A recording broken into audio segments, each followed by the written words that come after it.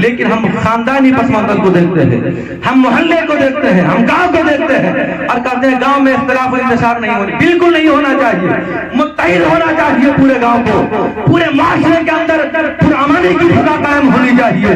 لیکن ایک ایسا آدمی جو بلاتا ہے چند لوگوں کو اور ایک خاص قسم کے فرقہ کا بینر بنا دیا جاتا ہے، لکھا جاتا ہے یہ پروگرام اس فرقہ کی جانب سے ہے، تم فتنہ پھیلا رہے ہو، اور جب فتنہ کی سرکوبی کے لیے کھڑے ہو رہے ہو تو فتنہ پھیلا رہے ہیں، فتنہ تو تم پھیلا رہے ہو اور اس کی سرکوبی کے لیے ہم کھڑے ہو رہے ہیں۔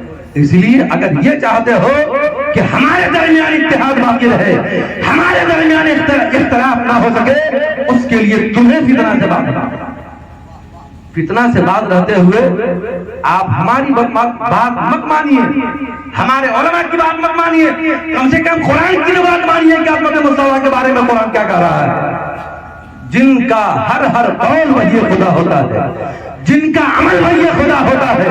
حتیٰ کہ نماز کی حالت میں اللہ کے نبی علیہ السلام نے ظہر یا عصر میں 4 رکعت کے بجائے 2 رکعت آپ نے پڑھا دی تو عقبہ ابن حابس کھڑے ہوئے، یا رسول اللہ آپ یا تو نسیت ام کثرت بجا رہے ہیں، نسیان یا پھر قصر کا معاملہ ہوا ہے۔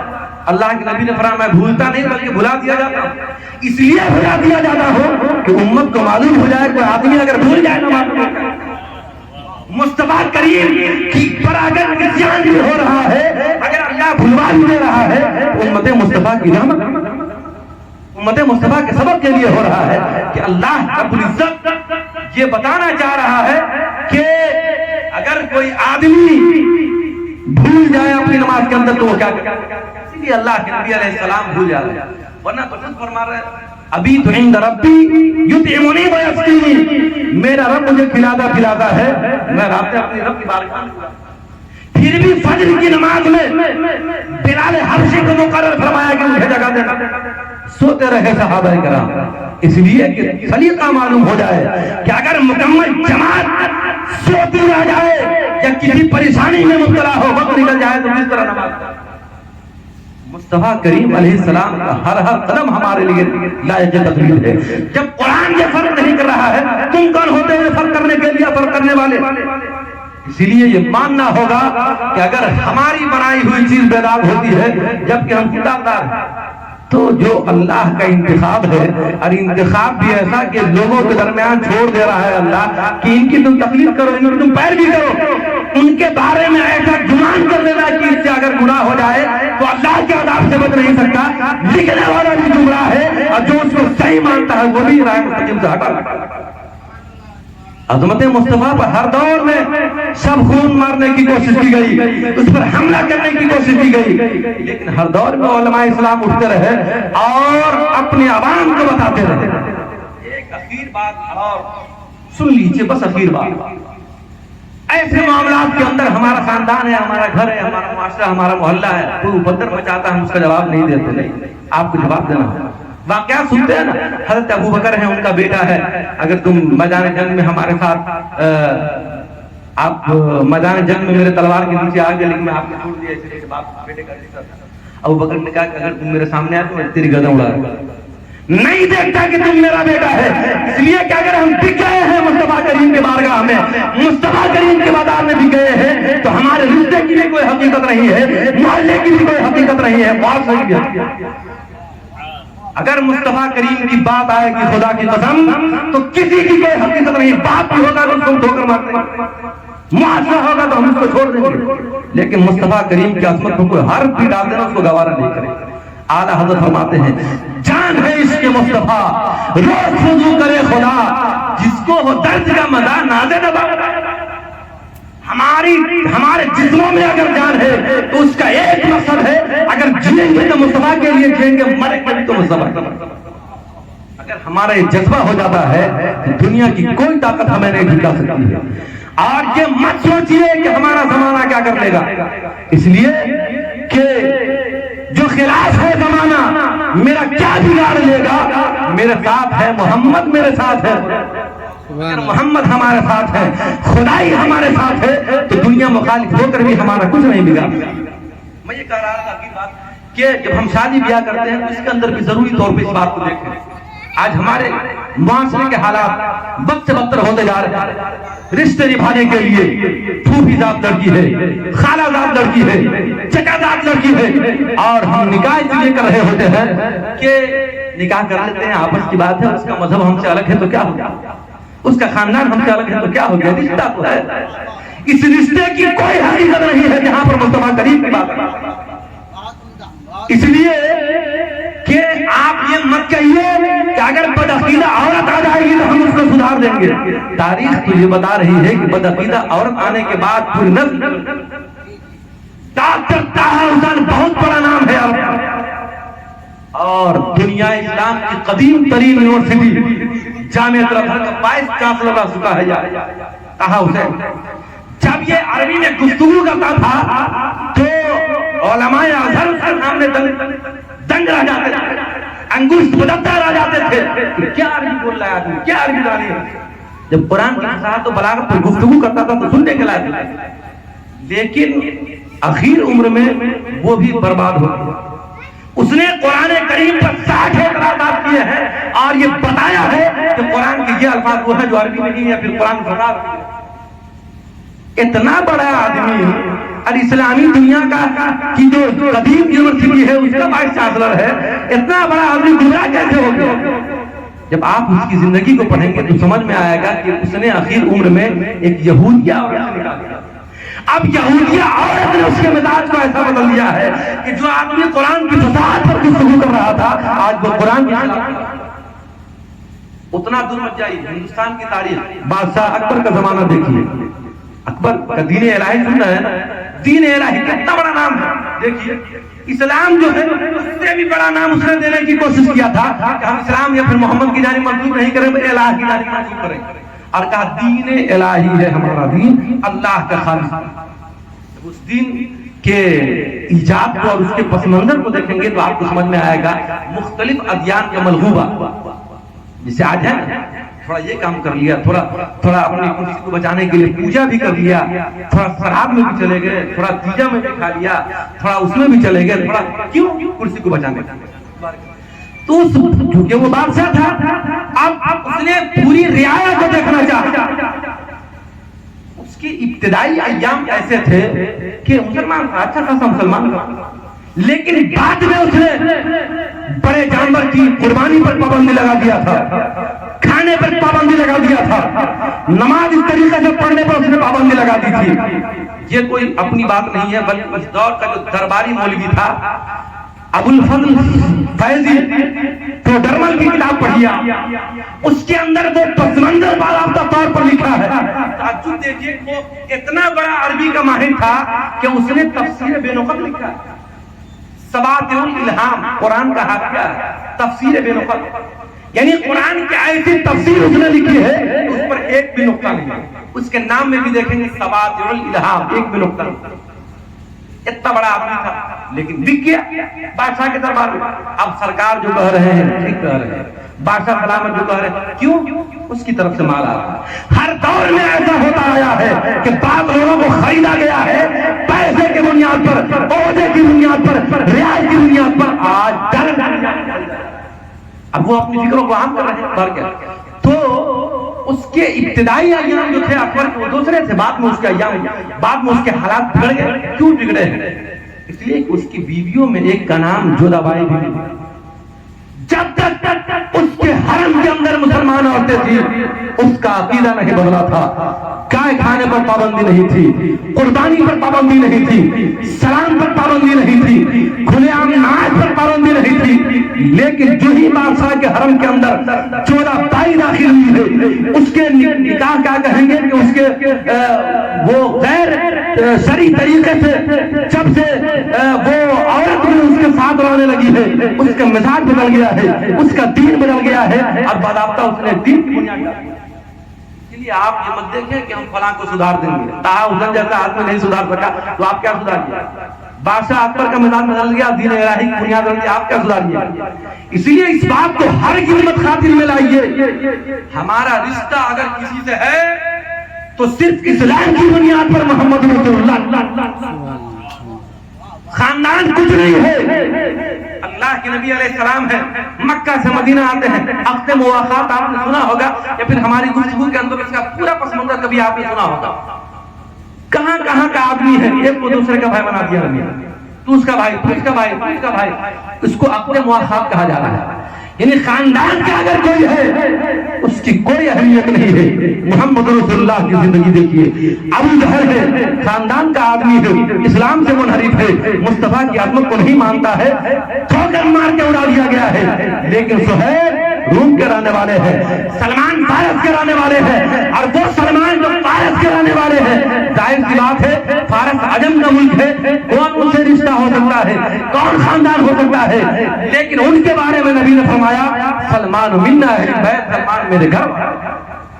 یہ نبی کا فرمان بتا رہا ہے کہ اگر ابو جہل جیسا چٹا بھی ہوگا اس کو خاندان سے نکال دیا جائے گا، اور سلمان جیسا فارس کا رہنے والا آدمی ہوگا، معاشرے کا آدمی نہیں ہوگا، تمہارے ملک کا آدمی نہیں ہوگا، لیکن اگر اسلام والا ہے تو تمہارا بھائی. جبھی تو نبی نے اپنے گھر کا سلمان کو فرما دیا. اس لیے اس بات کو خاطر میں مت لائیے کہ کس سے میرا کیا رشتہ ہے. ساری دنیا سے اگر میرا رشتہ ہے تو صرف عظمت مصطفیٰ کی بنیاد پر ہے اور اسلام. اسی لیے آپ کھڑے ہوئیے، اپنے دل کو بیدار کیجئے، اپنے مزاج کو بیدار کیجئے. جس طرح ہم جیتے آئے ہیں مصطفیٰ کی عظمت کے لیے، ہماری موت بھی اگر قائم ہوگی تو مصطفیٰ کی. اگر یہ جذبہ ہوگا تو ہمارا ایمان قابل رشک ہے، اور اگر یہ جذبہ نہیں ہے تو قابل لعنت و ملامت. ہمارے ایمان کی اہمیت کیا ہے؟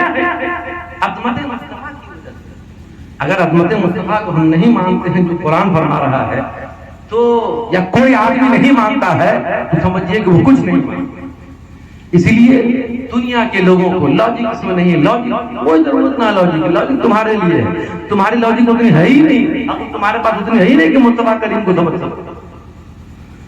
جو حبیب ایسا ہے کہ جن کا مقام اللہ فرما رہا ہے اور جس کی حقیقت اللہ تعالیٰ جانتا ہے، اس کی حقیقت ہم کیا سمجھیں گے؟ ہم تو یہی کہیں گے سب سے اعلیٰ تیری دربار ہے، سب سے افضل میرے ایمان مفصل کا. جو ہم ایمان مفصل پڑھتے ہیں اس کا مجمل یہی ہے، یا رسول اللہ آپ کی دربار سب سے عالی ہے. دنیا کی دربار جہاں چل جاتی ہے یا رسول اللہ وہاں سے آپ کی عظمت کا آغاز. اس لیے ہم جیے تو عظمت مصطفیٰ کی بنیاد پر جیے، ہماری موت قائم ہو تو عظمت مصطفیٰ کے لیے ہو. اللہ رب العزت کی بارگاہ میں دعا ہے کہ ہم تمام لوگوں کو اپنے دلوں کو کھولنا ہوگا اور یہ دعا کرنی ہوگی، اے